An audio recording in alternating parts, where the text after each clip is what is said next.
প্রিয় ভিউয়ার্স, আসসালামু আলাইকুম। আজকে একটি আইটেল ফোনের ডিসপ্লে চেঞ্জ করব, 2.4 ডিসপ্লে।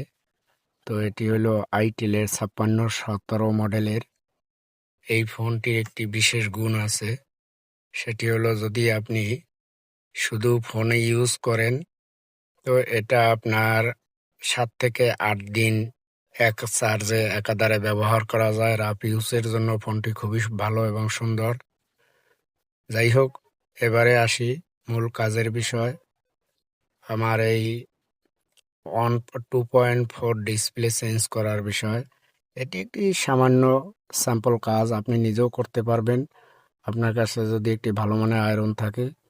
তো আমার কাছে যে ডিসপ্লে আছে সেখান থেকে একটি সেম ভার্সনের ডিসপ্লে এনে আমি আগে এটা চেক করে নিলাম। চেক করে দেখতেছি যে ঠিক আছে, কোনো রকম ঝামেলা নেই। তো এটা আমি আগে ঝালাই দিয়ে ক্লিয়ার করে রেখেছি। তো এখন আমি শুধু সেট আপ করে দিলাম।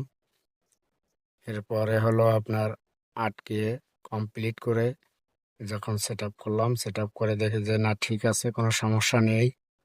তো এভাবে আপনি আপনার নিজের ফোনের ডিসপ্লে চেঞ্জ করতে পারবেন। সাধারণত ডিসপ্লেগুলো অরিজিনাল ভার্সন না, যদি সেটের সাথে না ম্যাচিং হয় তো সেম কালার এবং সেম লোগো আসে না, যার কারণে অনেক সময় ফ্যাকাশে দেখা যায়। যাই হোক, সেম ডিসপ্লে সেম কালার যদি হয়, সেম ভার্সন,